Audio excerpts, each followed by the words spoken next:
And good morning, everybody. It is OBX Today for Wednesday, August the 25th, 2021. I'm Sam Walker. Glad you're along with us to start your Wednesday morning with all the news, sports, and weather at obxtoday.com. And let's get right to it. Latest numbers on COVID-19, more than 3,300 people in North Carolina hospitals. Statewide positive virus test rate nearing 15%.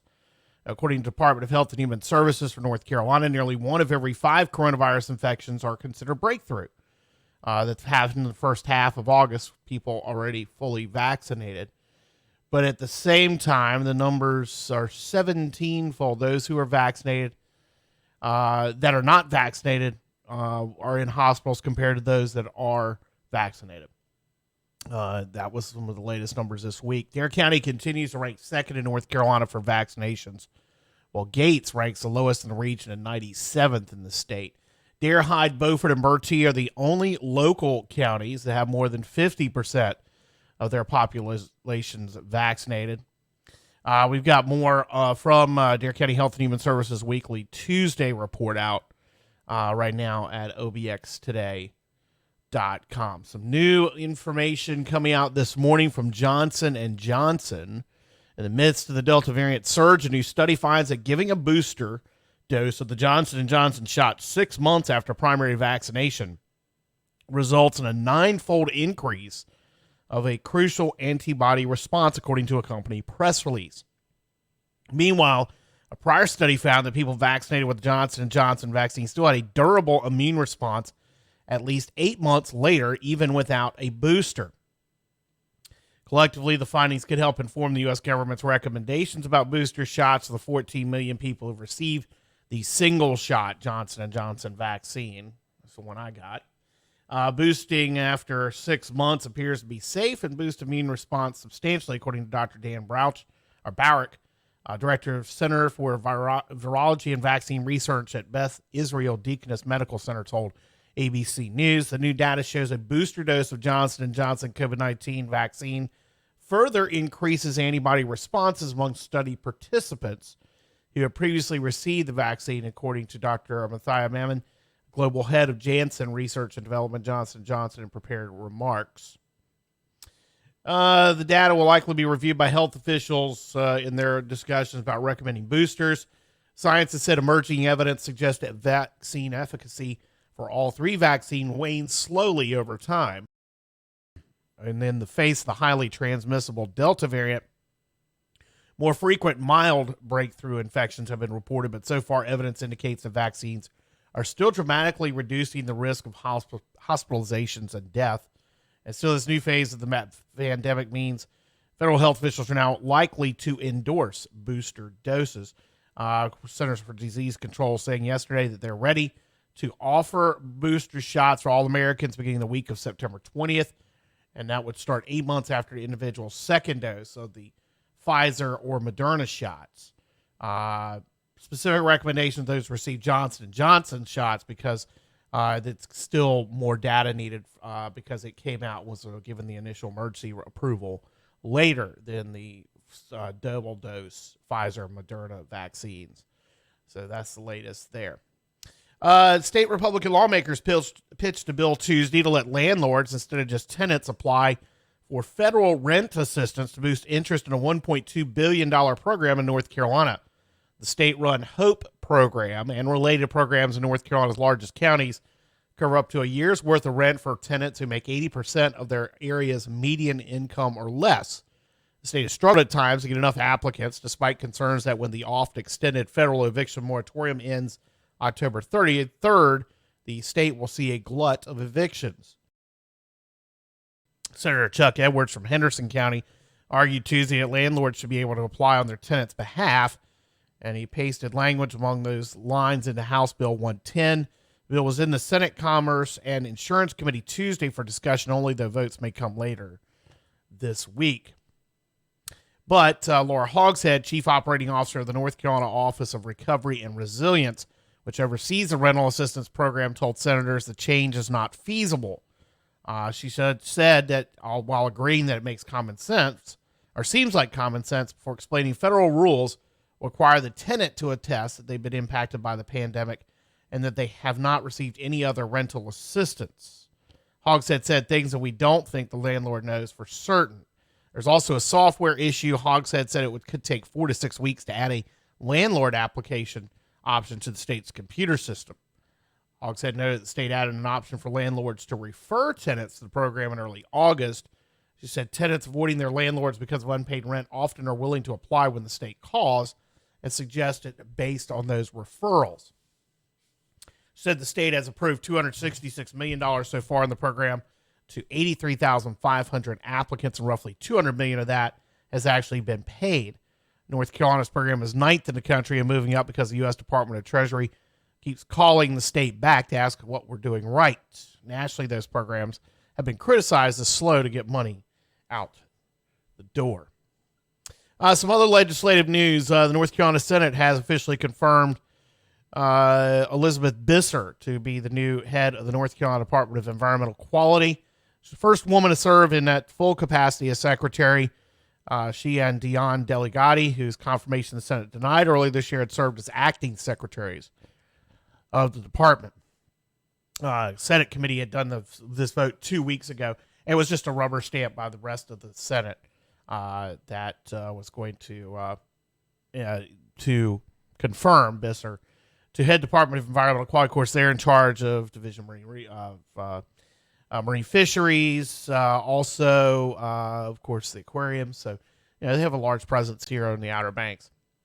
A bill has been approved in the legislature, now headed to Governor Cooper, that would raise the minimum age at which a child can face prosecution in the state from 6 years old to 8 years old. That bill now heads to Governor Cooper's desk to sign.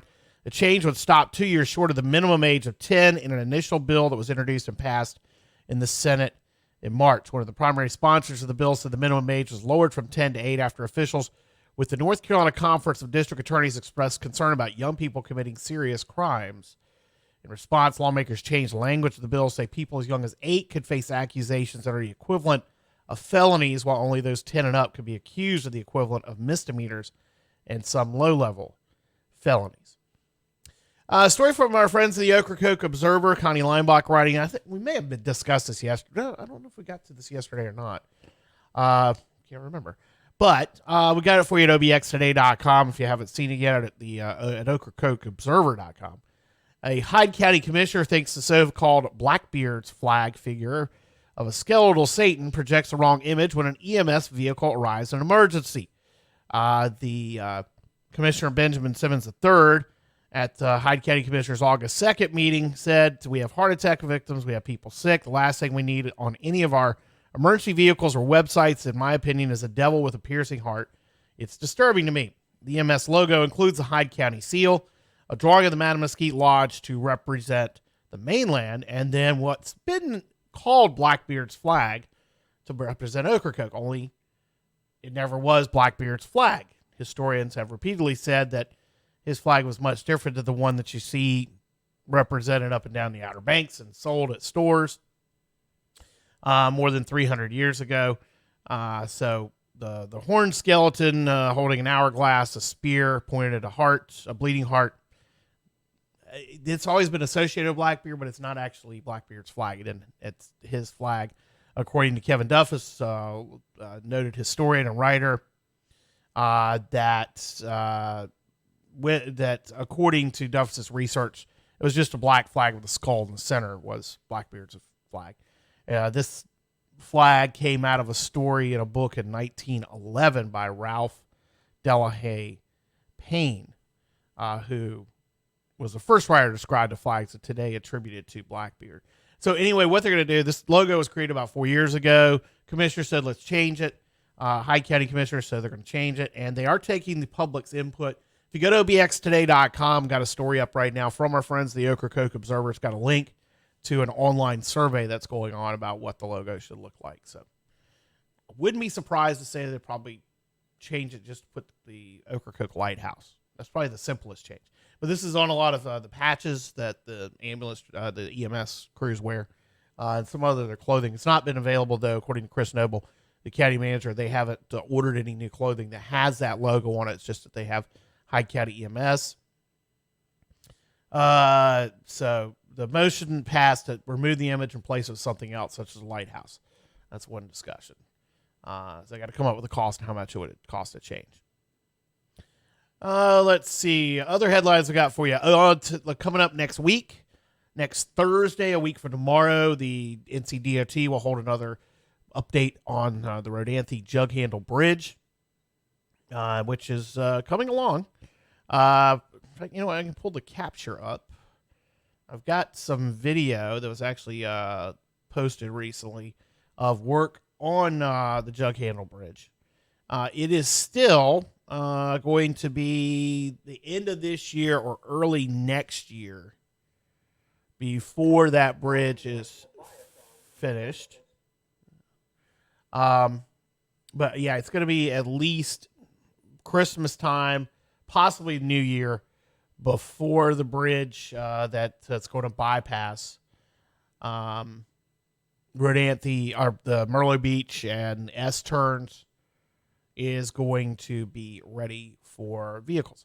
They have made quite a bit of progress. Of course, this bridge has taken much, much longer than was planned because they ran into so many problems with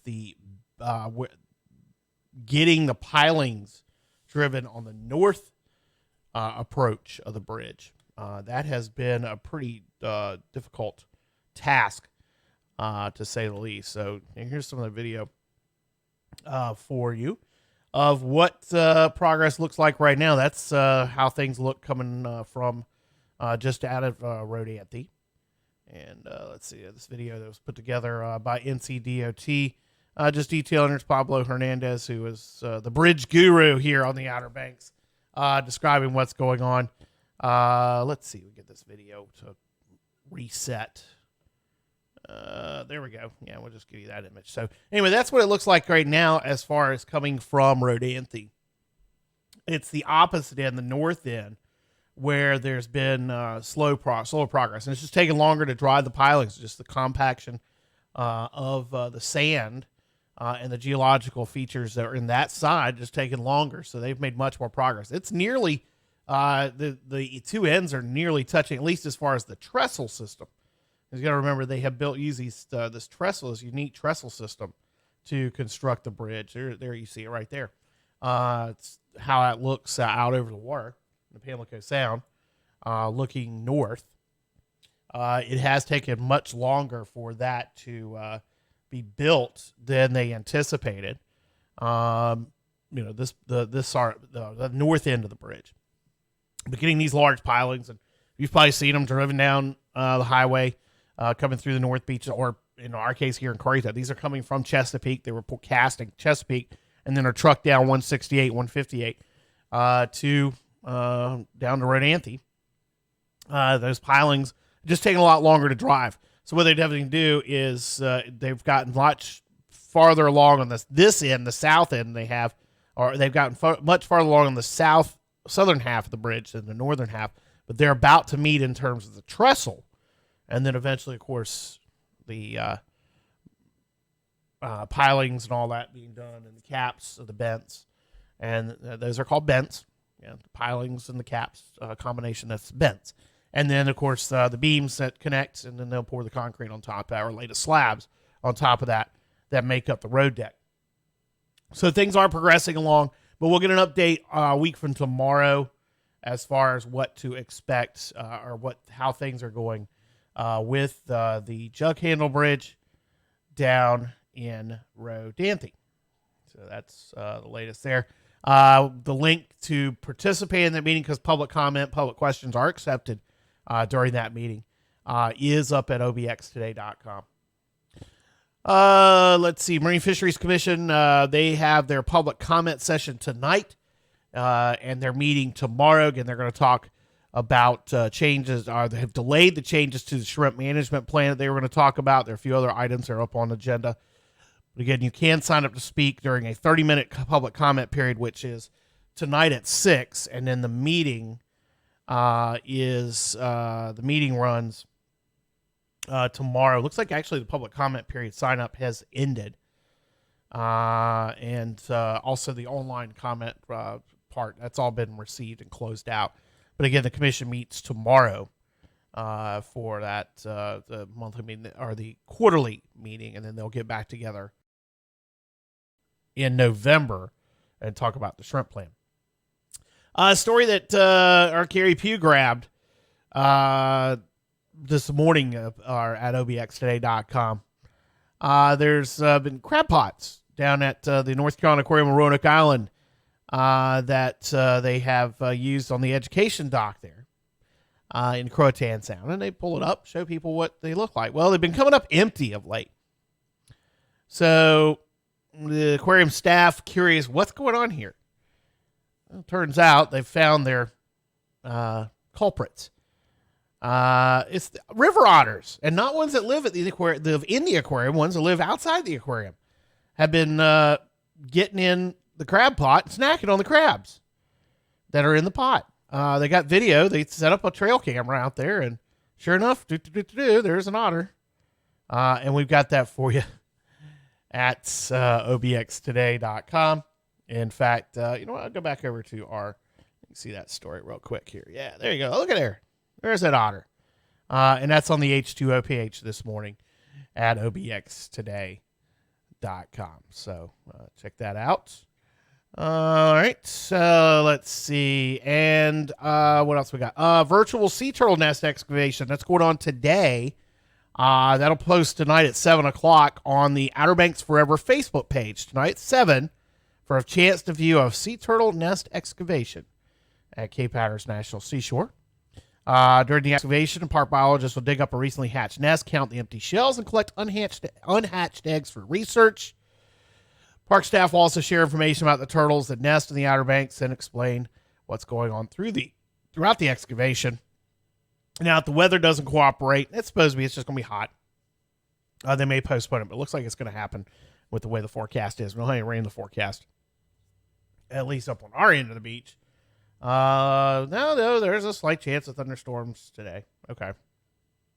I haven't, honestly, I know it's kind of going back and forth. Yeah, slight chance of thunderstorms, so possibility they have to postpone this. But tonight, that is scheduled for 7 o'clock on the Outer Banks Forever Facebook page.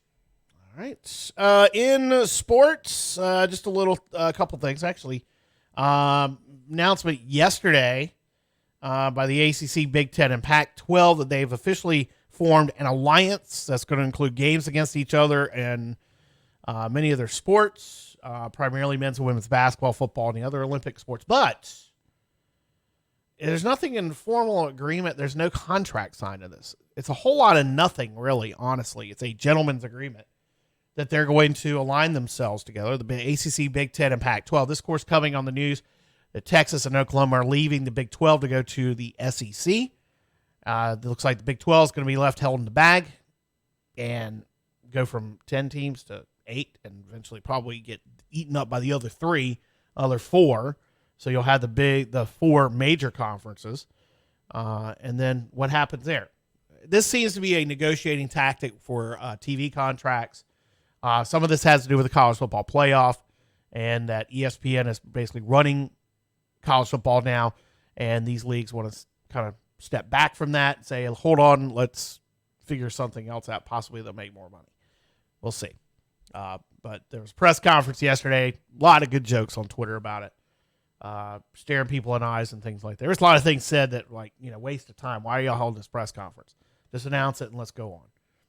So, just a light schedule today on the high school local front. One high school soccer game, Camden at Perquimans, one volleyball match, Northside at Beargrass. Looks like everything else is going to start cranking up tomorrow. Of course, Friday will be the first weekend we have everybody on the schedule. Although a couple of games have been postponed because of COVID-19. Edenton had a game that was canceled because of COVID-19 protocols with an opponent, among others. We're seeing more of that, seeing quite a bit of that with the schools right now. But, of course, tomorrow will be NFL preseason and college football. Actually, there are college football games coming up in, 2 weeks? Yeah. Keep forgetting this is not Labor Day weekend. It's next weekend. So I keep forgetting that. I don't know why I can't get that in my head. All right, OBX Today Weather Center forecast. Let's start first with the latest on the tropics. Things are getting a little active out there. We do have 3 areas that we're watching for development over the next 5 days. None of them close to us. None of them really reflecting a chance of us seeing tropical activity. We've got this one area down in the Caribbean that's going to most likely be it has the best chance of any developing in the next 5 days and becoming possibly Ida. So right now, as of the early morning update, the 2 a.m. update, and we'll have a new update coming up as we go through the morning. The latest update showed that system likely is, let's see, it's down here in the southern Caribbean, right along the tip of South America. It's going to probably head towards Central America, then the Yucatan Peninsula into the Bay of Campeche. That is where we're at right now with that particular system. And then back out in the Central Atlantic, we've got one that's going to possibly develop and just stay as a fish storm well east of Bermuda. The area that's between Africa, about halfway between Africa and the Leeward Islands, that area has a lesser chance of developing in the next 5 days than originally thought. And it's on a track probably just to be a fish storm. OBX Today Weather Center forecast for today, as I mentioned, mostly sunny. Might see a shower or storm pop up at times today. High 87 at the beach with south winds of around 5 to 10 miles an hour. Some gusts up to 15 at times. Inland areas may see hotter temperatures. We may get up into the low 90s today, around 90 with a heat index. It might get up close to 100. Tonight, clear, low 75. South winds around 10 to 15. On Thursday, sunny, high 90. Friday, sunny and 91. Saturday, sunny and 91. Sunday, sunny and 89. Sunny on Monday and 88. And then Tuesday, mostly sunny with a chance of storms and 89. Coastal marine forecast today. We're looking at south winds 5 to 10 knots. 1 foot waves or less in the sound. Seas 2 to 3 feet. We do have a low risk of rip currents today. Thankfully, things have calmed down quite a bit from the weekend. So low risk for everybody today. Next tide change in Oregon Inlet's coming up a high tide at 10:43. Low tide at 4:59. And currently outside our studios in Uptown Nags Head, we are at 80 degrees. And that is going to wrap it up for today's edition of OBX Today Live here on Facebook and on YouTube. Glad you joined us for this morning. We'll be back tomorrow at the same time.